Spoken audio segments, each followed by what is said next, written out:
Hi, welcome to Reddy forms.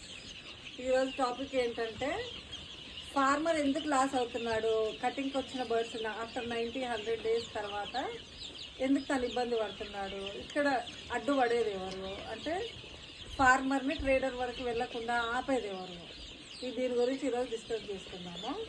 ఫార్మర్కి ఎవరైతే chicks ఇస్తున్నారో ఆ ట్రేడర్ ఏం చేస్తారంటే వాళ్ళు కొంచెం మార్జిన్ పెట్టుకొని వేరే ట్రేడర్కి అమ్మడం కోసమని, లేదు అంటే నా చిక్స్ నా ఫార్మర్ ఎక్కడ బయటకు వెళ్తాడో, వేరే వాళ్ళకి ఎక్కడ బిజినెస్ వస్తుందో అన్న దానికోసమని ఆయన ఏం చేస్తాడంటే మామూలుగా హోల్డ్ చేసి పెడతాడు ఫార్మర్ని. ఈలోపు ఫార్మర్కి ఏమవుతుంది, డైలీ ఫీడ్ ఎక్స్పెన్సెస్ మీద పడుతూ ఉంటుంది, వచ్చి అనుకున్న టైంలో అమ్మలేకపోతుంది. ఈ ప్రాబ్లమ్స్ అన్నీ ఫేస్ చేస్తూ ఉంటాడు ఫార్మరు. అందుకే కంపల్సరీ చిక్కిచ్చే ఏ ట్రేడర్ అయినా పర్వాలేదు, ఫార్మర్కి సపోర్ట్ చేయండి. ఫార్మర్కి